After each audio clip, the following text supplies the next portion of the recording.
Hello everyone. I am the storyteller. Tonight, I'll share a tale that slinks in like fog and lingers long after the last page, something half-remembered and wholly unnerving. It starts with a long drive through the emptiest stretch of Nebraska, where cornfields stretch like an ocean and the silence presses heavy on the soul.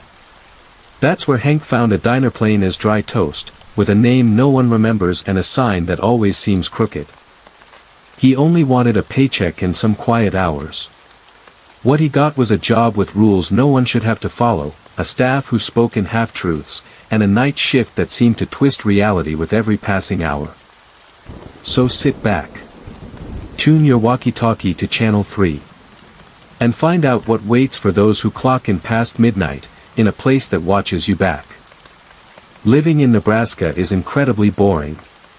It's just farmland, grass, empty roads, and random animals for miles.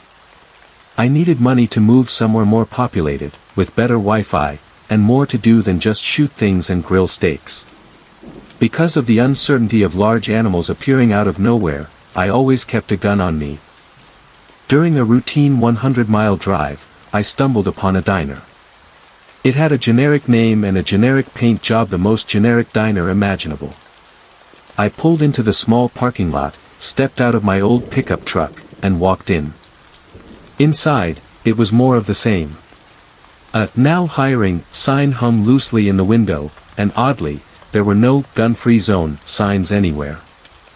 "I see you guys are hiring, where can I apply?" I mumbled to myself. "You can simply ask for the manager, mister," a waitress replied. It was weird how she heard me, but given that the diner had 4 patrons at most, she must have heard me talking to myself. Around 7 p.m., after a long drive and needing a way to make money, I did just that. A muscular, tattooed, and tall man in a button-down shirt greeted me with a friendly grin and ushered me to a small office space.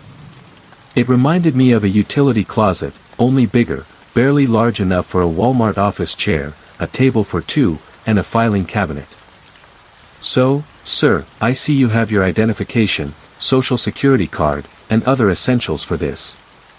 Is this your first job, sir?" the muscular man asked. "It's my first full-time job.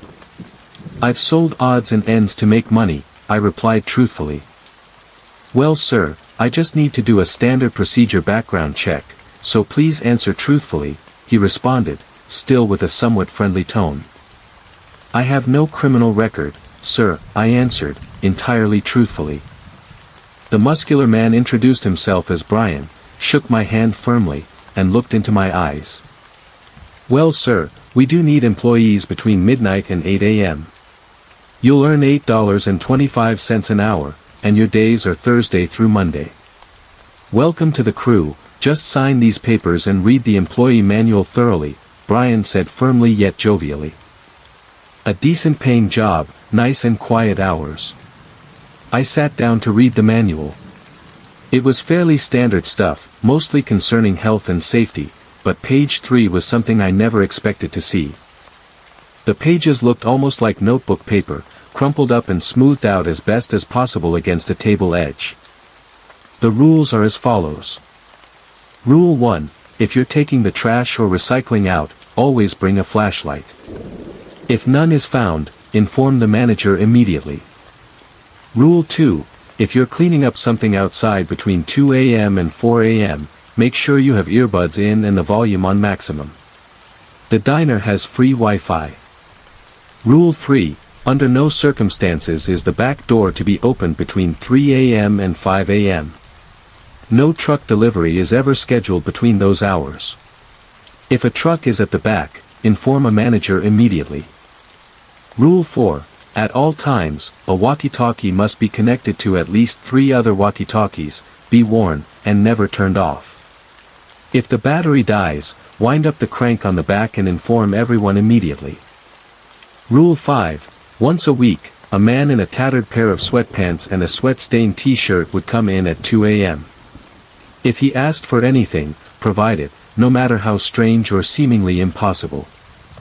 Rule 6, there should be 4 employees on shift during 12 a.m. to keep count and remember Rule 4. Rule 7, Under no circumstances should anyone open the door to a group of people greater than 5. Inform them there is an equipment failure and go to the kitchen immediately after saying that and stay there for 15 minutes. Rule 8. If a customer comes in and mentions a weird creature in the window, use any means necessary to destroy the creature. There's a gun in the filing cabinet and it is to be inspected for integrity and if it is loaded completely. Rule 9. If a rustling sound is heard from the dumpster or recycling bin in the back, use any means necessary to stop it. Fire is a last resort and the book of matches is under the counter by the cash register. Weird that such a simple place has such strange and unusual rules, I thought to myself. I signed the papers and went back to Brian to inform him. He was busy on a phone call and took the papers without skipping a beat. Sir, your first day is this Thursday, 2 days from now. Please head to the door on the right and there should be a clean uniform, a hat, and a walkie-talkie for you, Brian said quietly enough for the person on the other end not to hear. I looked for a shirt my size and a hat that fit my head. A few minutes of searching later, I found them and thanked Brian for the job. Walking out, an employee noticed the walkie-talkie on my hip and shook his head, almost as if he knew what was going on. Thursday eventually came, and I arrived at the diner at 1:45. I had my gun on me, my phone had a full battery, and I had a backup set of batteries for the walkie-talkie. The beast took a C battery, so it was pretty heavy. I carefully reread the rules to remember them to the letter. The night shift manager introduced herself. Name's Julie, new guy. Now don't get too ahead of yourself and don't mess around, she said harshly. I'm Hank, pleased to meet you, I retorted sarcastically. Another employee, with a white scar over his eye resembling a Horus, with chunks of metal embedded in it, introduced himself as Jeff. An older, roughly 35-year-old woman with cheap makeup on introduced herself as Henrietta. Well, a moment has passed, it's 12:05, and we have another 8 hours ahead of us, so just follow the rules and get to work, Julie barked coldly, putting earbuds in her ears and playing music fairly loudly. Jeff simply made himself a cup of coffee, and time flew by. Eventually, it became 2:30. Soon after, a faint knock on the back door was heard. Jeff simply fried an egg while dicing some onions, and Julie was far from even caring about the noise. I looked at the paper with the rules on it. Between 3 and 5 a.m. it's only 2:40, so who could it possibly be? I asked myself curiously. A loud mechanical click came over the walkie-talkie, and Julie's uncaring voice came over it. Don't open it, remember Rule 6, new guy. How could I have forgotten?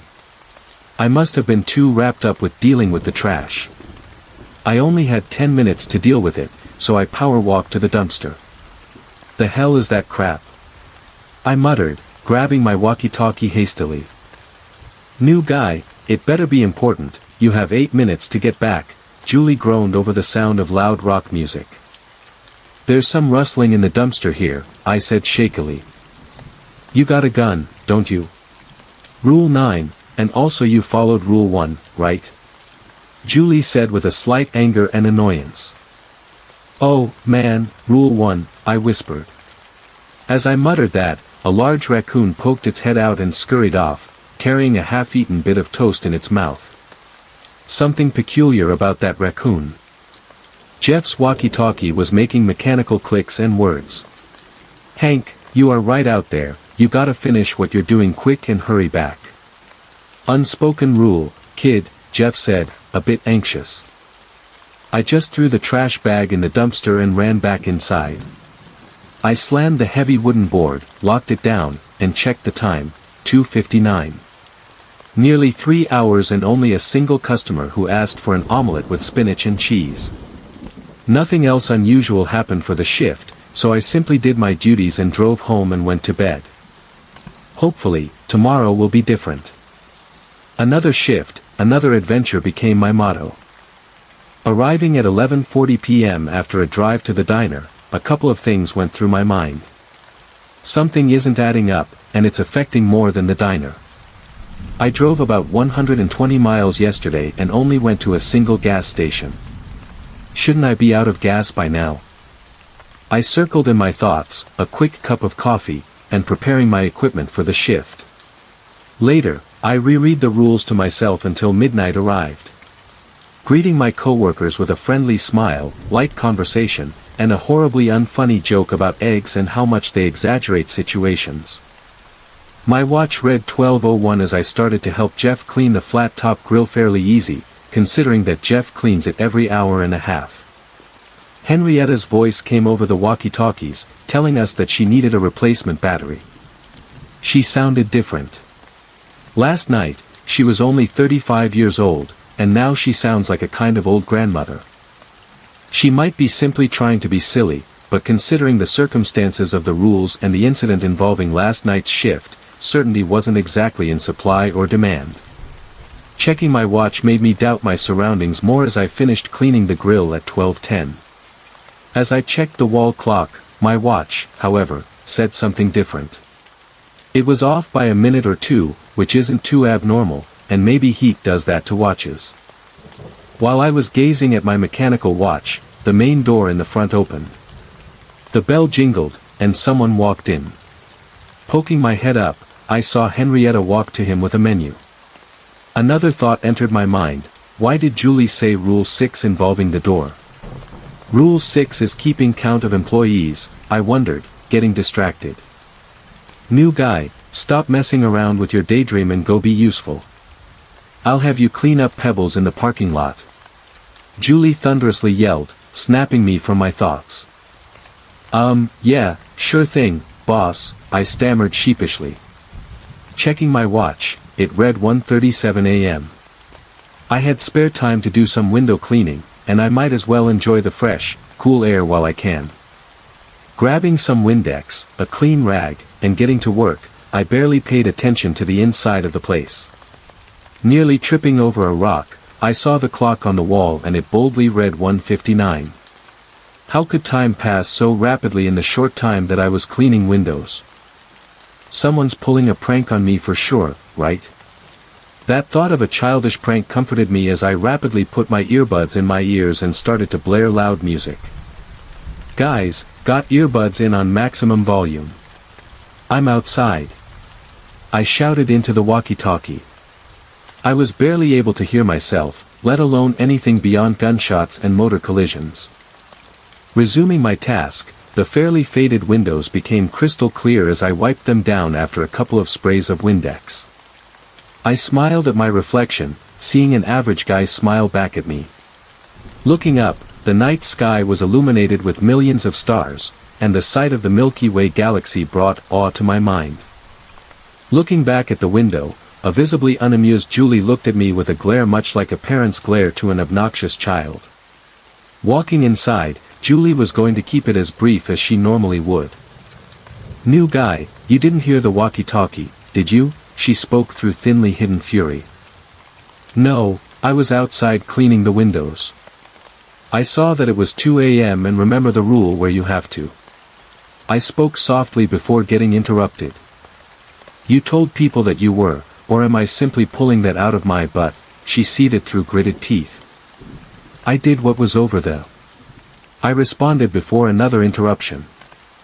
You didn't see anyone in the window, did you? Julie said quieter than usual. I saw my reflection, I answered sheepishly. Julie eased up suddenly and sighed loudly. Soon after, the walkie-talkie started emitting loud radio static.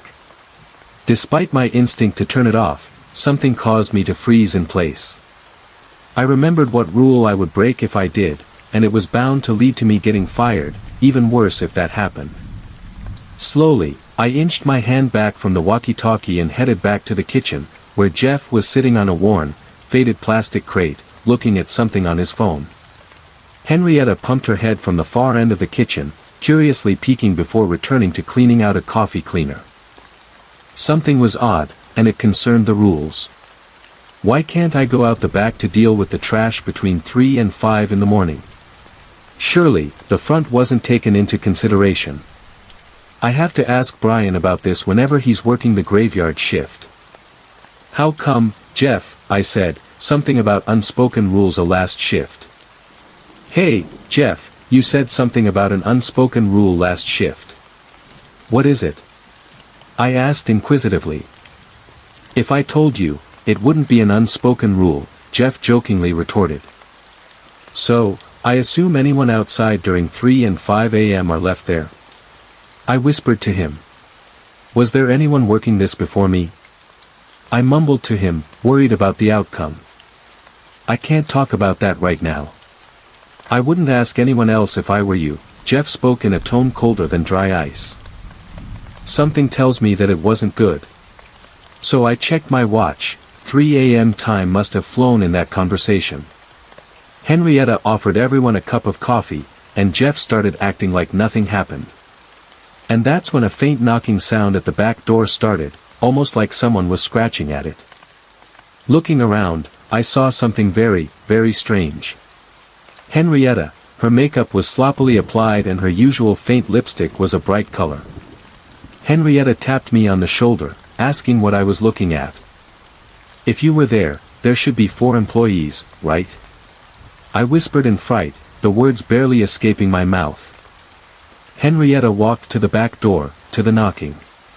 Not even a second after Henrietta and I reached for our walkie-talkies, the back door was opened and jammed to keep itself from closing. Rule number 3 was broken by an imposter. The other side of the door looked exactly the same as it would normally, but the sky was tar black, all except for the moon and the night sky, which was glowing a sinister orange. The door, as I came to realize, was a barrier. Julie shouted over the walkie-talkie about the door and getting fired isn't a big deal right now. Something is going to pick us off one by one. Frankly, I would like to get fired so I don't have to deal with any of this strangeness. Cautiously, I grabbed a mag-light flashlight and stepped out the back door into the inky abyss. Guys, you think something is out here? I asked over the walkie-talkie. Jeff grabbed a headlamp from a box in the cramped, confined, slightly mildew-smelling office and a butcher's knife from the kitchen afterwards. Trembling slightly in fear, I saw him stare cowardly at something that I couldn't see, and I heard an animalistic hiss. The Henrietta from earlier was glaring at Jeff like a stalking animal about to catch its prey. I heard Jeff run for dear life and a couple of extremely loud gunshots, so I ducked my head to give me some sort of shielding. I heard the sound of a rabid cat's hiss and rapidly fading footsteps, and someone grabbed me and threw me away from the back door. New guy, you're not dying on my shift, maybe someone else's, but definitely not mine, Julie spoke loudly. I saw that she had a Smith & Wesson revolver in her hand, and as quickly as I saw her, she went off to do something. I'm not sure what, but then came dead silence.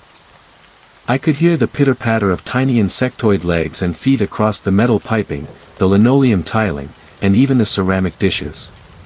Possibly bugs coming in to get away from the cold outside.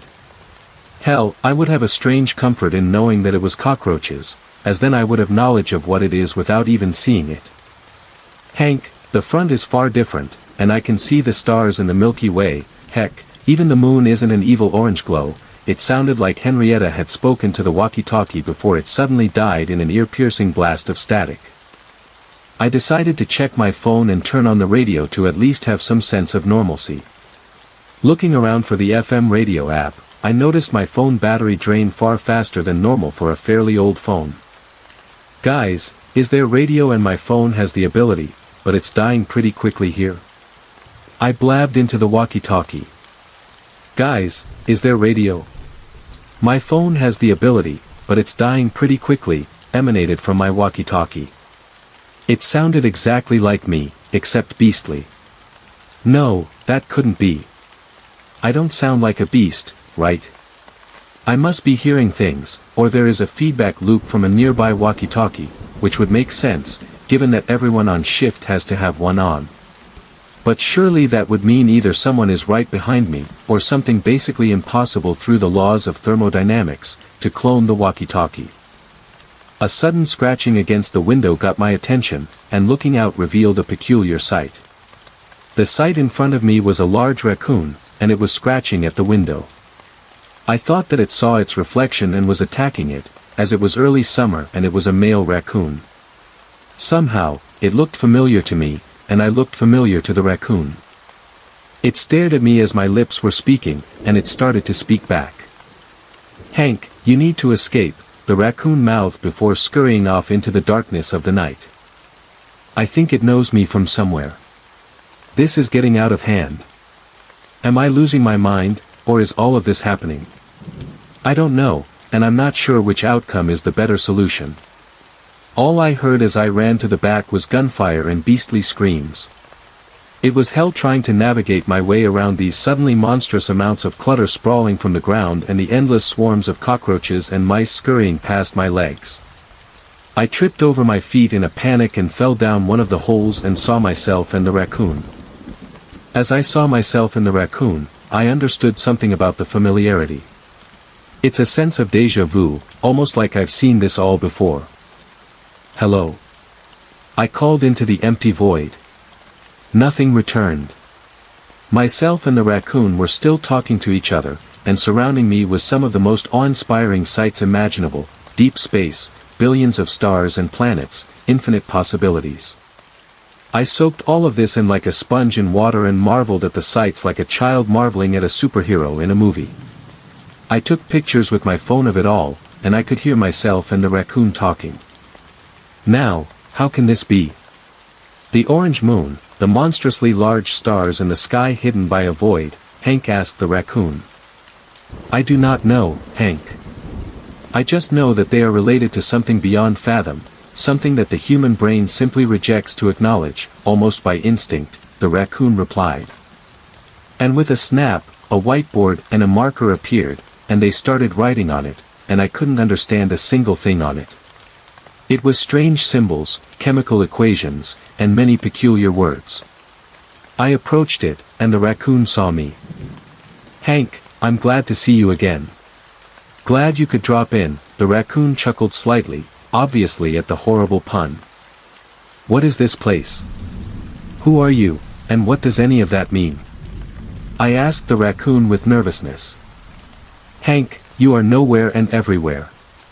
I'm the raccoon you saw a night ago, and the symbols.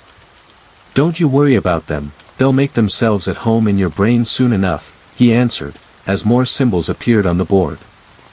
Beneath my feet was the orange moon from earlier, and I could see a pair of impossibly large stars, each with a brown circle surrounded by a perfect black circle, almost like eyes. "No, that's impossible. How can that even work?" "The orange moon is a light bulb," Hank shouted enthusiastically, as if he had solved a great mystery of the universe. The raccoon scurried to the other Hank quickly and started his findings. His face said everything that I needed to know. "By the universe, you're right," the raccoon shouted in awe. I fell on my knees as preposterous thoughts flooded my mind. Could everything have been a lie? Is everything around me determined to happen? What's real and what isn't? Are my memories my own, or were they implanted? The dread set in, and my head ran wild with more thoughts. "Hank, you don't look so good," the other Hank said firmly. You're me, and I'm you. Shouldn't a paradox have happened by now?" I asked with sheer dread flowing through my veins. "Well, it appears none of it matters. Nothing is either of our own, and everything is either of our own. Think about it. We can do anything, and nothing can or will stop us until determined so," the other Hank coldly responded, colder than liquid nitrogen. I could almost see the ice form around his words, and I realized he was right. He could do anything, as well as nothing. I could do anything and nothing. I could feel myself fading in and out, simultaneously both wanting to be and not to be. It was humbling to realize something bigger than myself existed. This is rather humbling to know. It's weird, isn't it?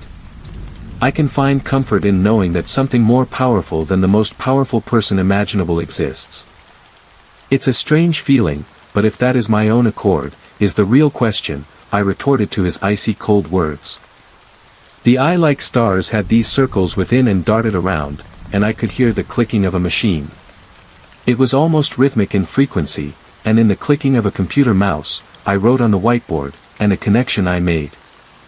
Everything is merely the typing of a computer. I shouted into the void. "Hank, you're onto something," the raccoon interjected as he scampered on my back. I could feel my brain swell with infinite knowledge, and I saw the other Hank's head explode in a shower of thoughts. I saw them reform instantly, almost as if by self-preservation instincts alone. The thoughts that I saw were all of my own, and none of my own as well. I had a thought and a hard time expressing it into words. It was of my family and how they had reacted to the possibility of never seeing me again. "Hey, I got a question, can I leave this place? In return, I'm wondering about the people I care about and how they'll react," I asked with a tinge of longing. "While it's tricky, it is possible to leave and return, but the process of coming back isn't exactly easy." "Had a feeling you would ask about telling your family." "Well, you could tell them, but they'll never believe you," the raccoon answered without even turning his head to me. "You have the ability to do anything, and all you have to do is think. You have unlimited possibilities," the other Hank followed up with. "I'll send a copy of myself, just like me before I got hired at that diner." "Hopefully, the cycle won't repeat," I said with a spark of realization. "Living in Nebraska is boring. It's nothing but farmland, grass, empty roads, and random animals for miles. I needed money to move away to somewhere more inhabited, with better Wi-Fi, and just more things to do besides shoot things and grill steaks. Because of the uncertainty of some big animal popping out of nowhere, I always kept a gun on me. Well, in my routine session of driving for about 100 miles, I managed to find a diner. Generic name and generic paint job, it was the most generic diner imaginable. I pulled into the small parking lot, stepped out of my old pickup truck, and walked in. Inside, more of the same from the outside. Walking in, I saw a "Now Hiring" sign hanging loosely on the window. Oddly, no gun-free zone signs around the door, windows, or anywhere on the exterior. Something about this place is familiar.